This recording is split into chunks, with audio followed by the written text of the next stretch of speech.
Welcome, call it episode of What's Up Liberia. This is your presenter, Afana Antonia. You're going to know me from the morning mix-up from Radio Liberia. I was like, I don't know how many years ago. I guess that's my claim to glory, right? So many people, everybody claim to glory on Radio Liberia. What's up to Radio Liberia, though? Great place to be. Definitely a great place to be. It's a fun time. Anyway, let's get there. This is ELIB Networks. This is a diaspora network. We try to get you started with things from Liberia. This is the pilot episode of What's Up Liberia. We'll be doing a weekly episode discussing or giving you events of what's going on in Liberia. Well, let's get it rolling. Started straight up. We got elections coming up, so obviously process have began.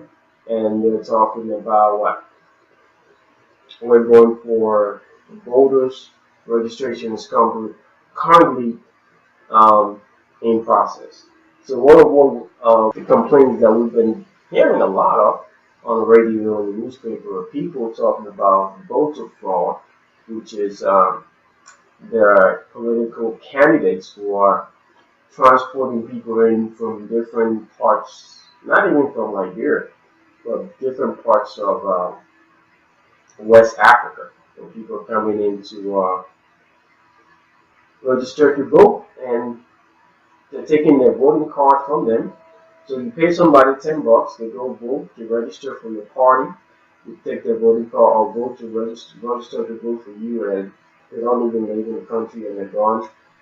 And they come back, and so when it's time to vote, you call them up, bring them back, give them the card, and they'll vote for you.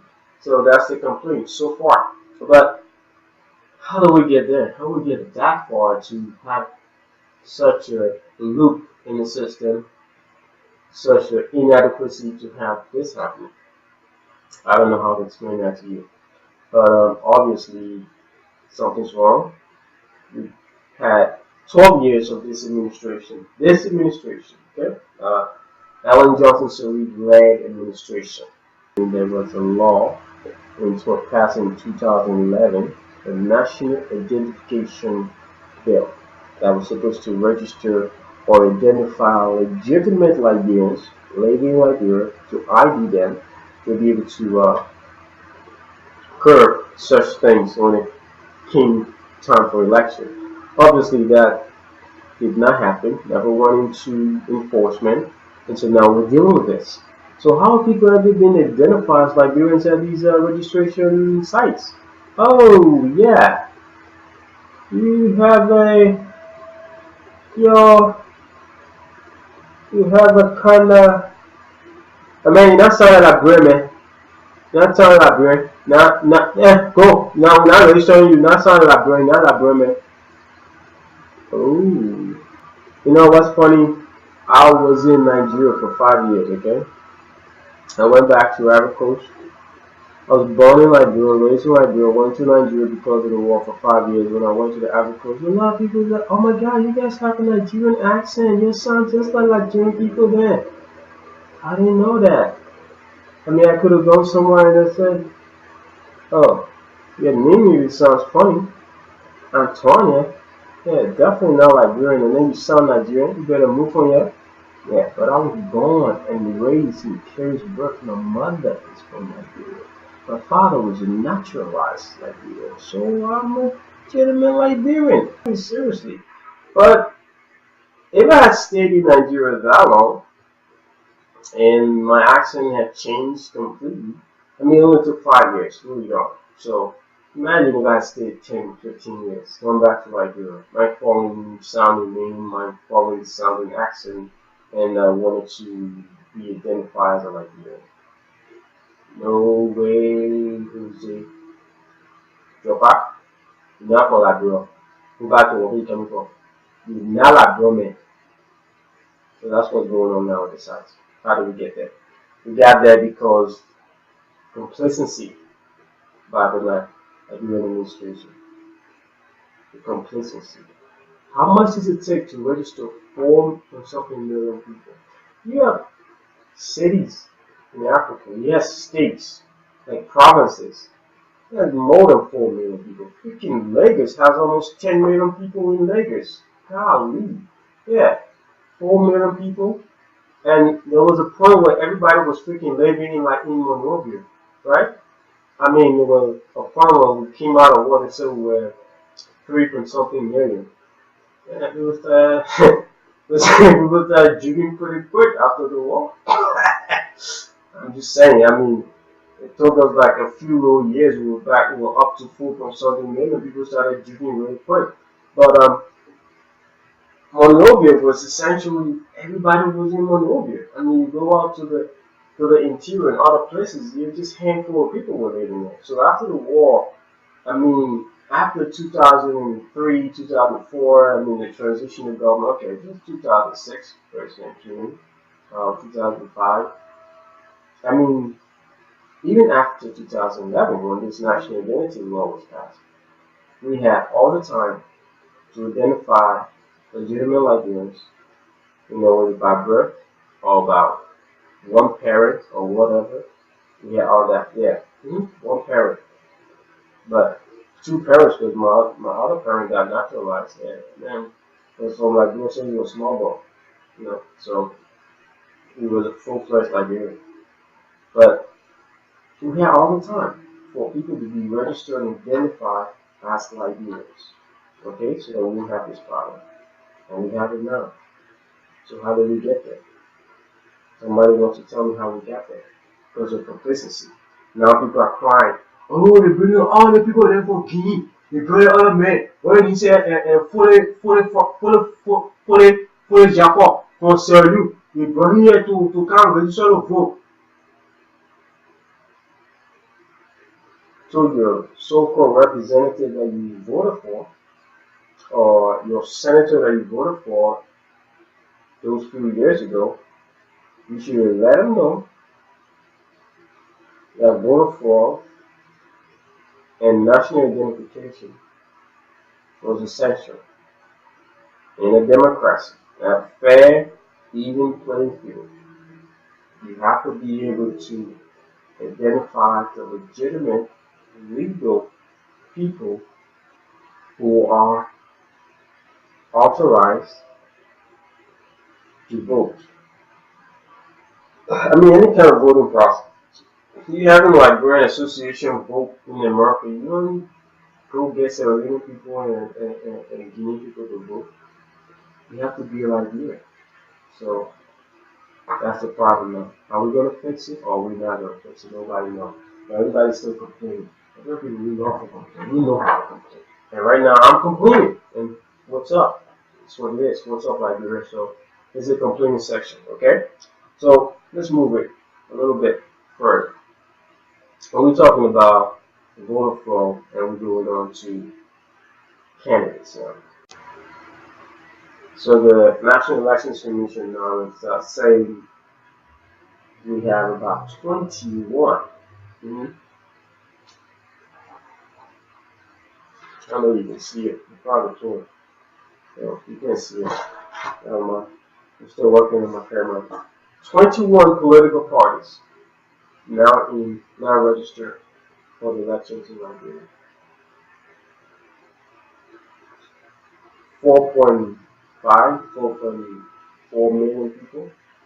21 political parties. Okay. I just want somebody to explain it to me. I mean, really, why do we need 21 political parties? Seriously. I mean, some of you guys, seriously, some of you guys know very well you're not going to even make 0.0000001% of the vote. You're not. You're just not going to, you're not going to win. You're just not going to make a little bit of the vote at all. You're just not going to vote and make anything. I'm telling you this because I know you cannot make 0%. So why you in the run? Seriously, why you in the run? I know you want to make a name for yourself. You want to be notorious. You want to be exposed. You want to name so that when somebody who wins, they can say, oh, that guy over there, he ran for president, former presidential candidate. Former presidential candidate, Mr. Jacqueline Colon Joawood, is now in studio with us. Former presidential candidate. Right, seriously. That's all you wrote, so you can have the title former presidential candidate. And you can come back to America or go to somewhere and tell people, oh yeah, I ran for president of Liberia. I did. Very long time ago. No, just last year. Actually, 2 months ago, I ran for president. So, yeah, I was a presidential candidate. I I ran for president of Liberia. Uh, and I was there, and people voted. People voted, yeah. Did they vote? Did anybody vote for you?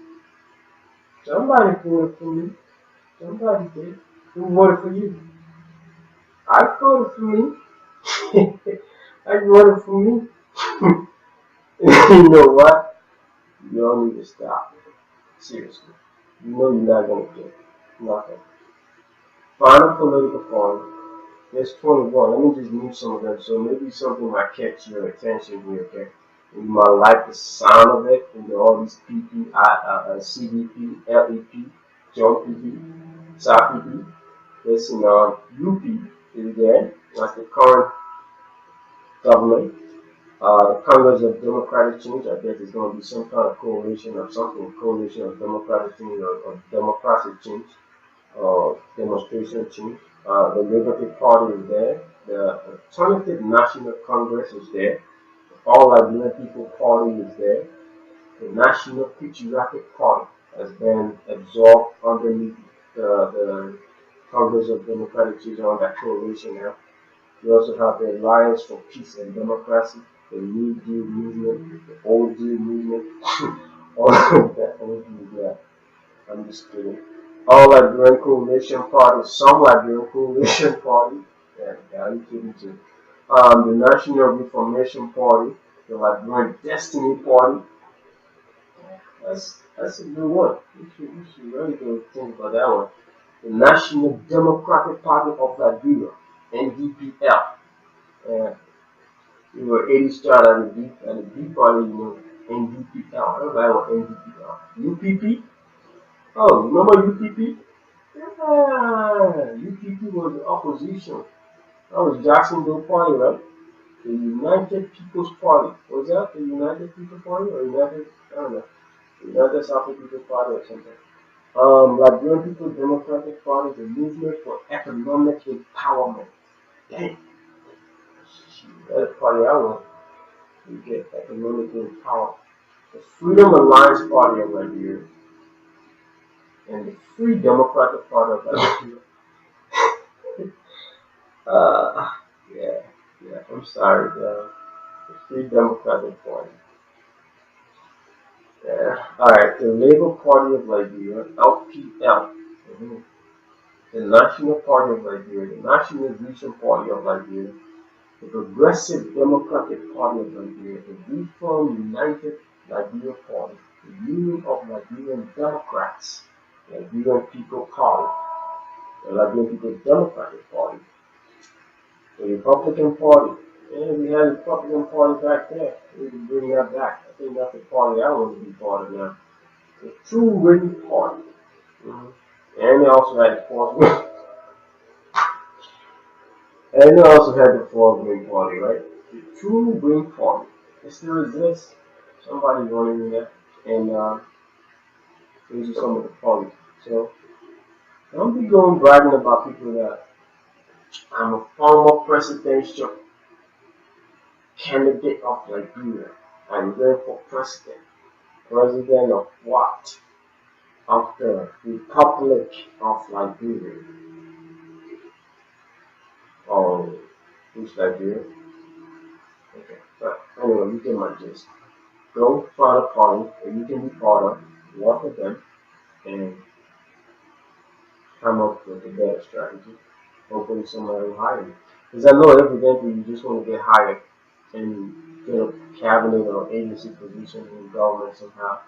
And I guess your best qualifying or your best qualifier would probably be that you ran for president. You thought you could run the country, so maybe you can run that school or you can run that agency. But if you have the confidence enough to think that you can run the country, you, my friend, you qualify to run the store. Okay, we gotta go moving. This is we're talking to watching ELIB networks with What's Up Liberia. And some worrying things going on also. Also we have what we call controversial upper coalitions. So right now, former Liberian ambassador to the United States, Jeremiah Snowden, and Dr. Enrique Topa, Minister of Internal Affairs, are jostling right now to be the VP candidate for the Unity Party ticket.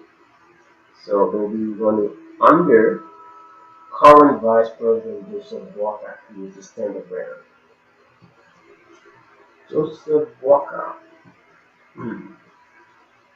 Interesting. That guy symbolizes the complicity and sleepiness of a sleeping government. Call him Sleeping Beauty. And the president has no choice but to back in. So he's the standard bearer for the governing Unity Party. Awesome. I want to see that. I mean, so now you got two people from both countries who are trying to be the VP candidate for Joseph Walker. Joseph Walker from Lofa. So Lofa and both countries. Yeah, both countries got a little peak going on right there. Two people. They said, so the ambassador said, yeah, I mean, not for you. You don't be the two are all just trying to be the vice president for the vice president. Yeah, we're not fighting, you don't be the vice president. But, and then in 14, if you got personal problems, you're not going to let that in there. And what I'm doing is doing that. That's it. Just giving you to do that. Also in Bond County, Jura Howard Taylor. Now she's a partner with George Okonkwo, who is the player of the year, 1996, 1995. The world best player though. I mean, when it comes to soccer, he just kept winning. He just kept winning, and now since he came to politics, he's been losing. But he won his Senate seat, and he finally got in there. He finally got into politics. People are saying, "Oh, Georgia and Joe Howard Taylor, they ain't going nowhere. They ain't know nothing. Joe ain't know nothing." She does have one thing against her, which is a past association with her ex-husband, indicted President Charles Taylor, who is now in the Hague. That's okay. Charles Taylor is in the Hague. Joe is in the Hague, and everything's going okay. You know, now she's in coalition with George Weah, and they're running underneath standard bearer George Weah, who will be trying to win. He's lost twice, or he lost one as a standard bearer. Second, he lost again as a VP for the same party when he was in public. But I don't know, because in this time, I mean, Ellen Johnson she's got the charisma of a mother. I think you can see that. You know, understand the people. She can move a crowd, with a little thing. She's been a firebird, from young days. I don't see that so much with Buckeye. I don't see him with Opon. Opon is an okay guy, when it comes to speaking and all that. But I mean, there are some charismatic people out there. I don't know if they're gonna make it. So that's one of them. Yeah, the other coalition, but this coalition here wasn't really taking what's they got Alex Tyler. Yeah, this guy got this big old corruption case hanging over him. Former Speaker of the House, Alex Tyler. Yeah, he's part of the Jewel Howard and George Weah coalition. What are they doing? I don't know. We got Charles Taylor, and we got Alex Tyler, and with George Weah, we got Jewel Howard Taylor. God, I don't know. Why they go? I mean, seriously, though, you guys, I'm okay. I can see Jewel Howard Taylor and Opon Weah maybe able to get a win. They have a good chance. They may not be the most charismatic, the most qualified of the two candidates, but they are the most popular too. At least, all the other people who are running, Liberty Party, Queen Johnson, all the other things. I don't know what I've never seen. I don't know what he does. I don't even really follow. People know what he does. But Jewel Howard Taylor, she's vocal.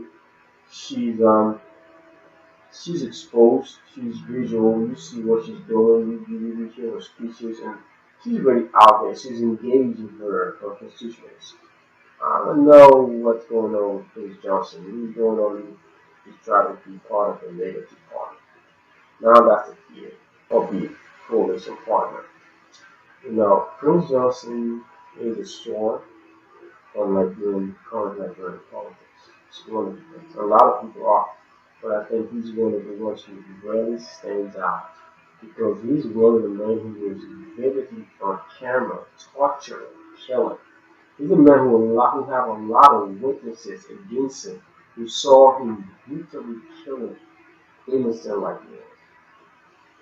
Okay? He made it to the Senate, perfectly fine. It's an election. Everybody and nearby people have their prerogative. They can elect whoever they want to elect as their senator. They elected him. Kudos to them. But I think when it comes to national politics, we should be careful. This man, Prince Yomi Johnson, of the former independent national patriotic front of ideas. But this guy he has presidential aspirations. And he's working his way up. Little by little. Conniving and telling people who to vote for and who not to vote for. I'm afraid this man might one day make it to the presidency. And when you become a vice president for anybody, and outlives that person within that term, he's going to be the next president. Funny, huh? Scary funny. So, viewers, if you have a stake, you need to decide. While you're selling your votes and doing these things, there are people in there who don't need it.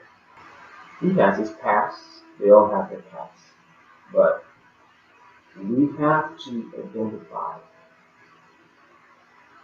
You can put everybody in the same basket, and you can still put the same eggs in the same basket and still take out the better eggs and leave the rotten ones in there. So that's it. That's what it is. Alright.